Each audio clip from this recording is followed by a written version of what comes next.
हम तो भैया भगवान की भक्ति में चले जाएंगे, हमारा तो कल्याण होने वाला है। तू अभी भी रो रहा है, जीतने के बाद ही तू रोएगा।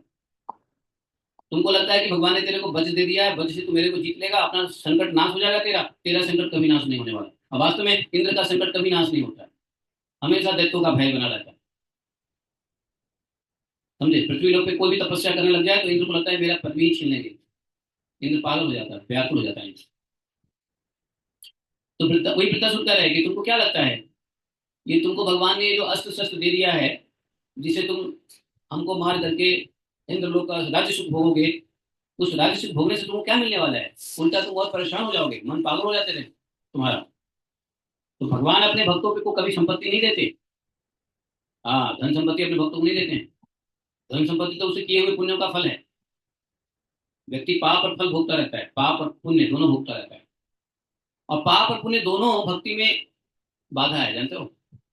कभी कभी हम लोग इसलिए भक्ति नहीं कर पाते हैं क्योंकि बहुत ज्यादा धन आ गया है, बिजनेस संभालना है। हैं अब भजन छोड़ करके बिजनेस संभालना है, या भजन छोड़ करके दान देने जाना है, भजन को छोड़ करके समाज की सेवा करनी है।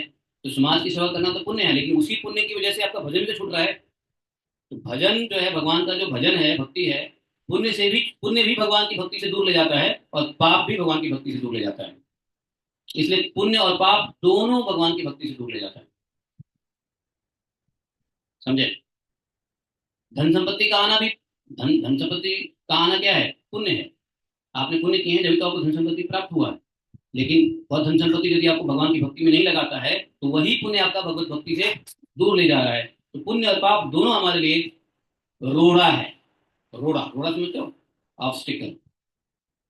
तो कभी हमारे पाप आ जाते हैं बीमारी के रूप में, कभी हमारे पुण्य आते हैं धन संपत्ति ऐश्वर्य के रूप में, और हमको भगवान की भक्ति से बहुत दूर रखते हैं। तो ऐसा पुण्य भी भक्ति के लिए पाप ही जैसा हुआ ना। है? इसको पुण्य कहेंगे जो भगवान की भक्ति से दूर ले जाए, वो पाप जैसा ही हुआ। तो जिसको हम पुण्य समझते हैं वो पाप ही है यदि भगवान की भक्ति की से विमुख करता है तो इंद्र को वृत्तासुर इतना गहराई की बात कर रहे हैं कि आप सोच नहीं सकते हो। आप समझ जाओ कि ये कोई गलत थोड़ी है। आगे कहते हैं कि इंद्र सुन मेरी बात, हमारे स्वामी अपने भक्त के अर्थ धर्म और काम संबंधी प्रयास को व्यर्थ कर दिया करते हैं।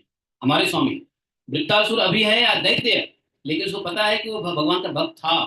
तो कह रहा है कि हमारे स्वामी भगवान अपने भक्त के अर्थ धर्म और काम संबंधी सभी प्रयासों को नाश कर देते हैं। और सच पूछो तो इसी से भगवान की कृपा का अनुमान होता है। जब व्यक्ति का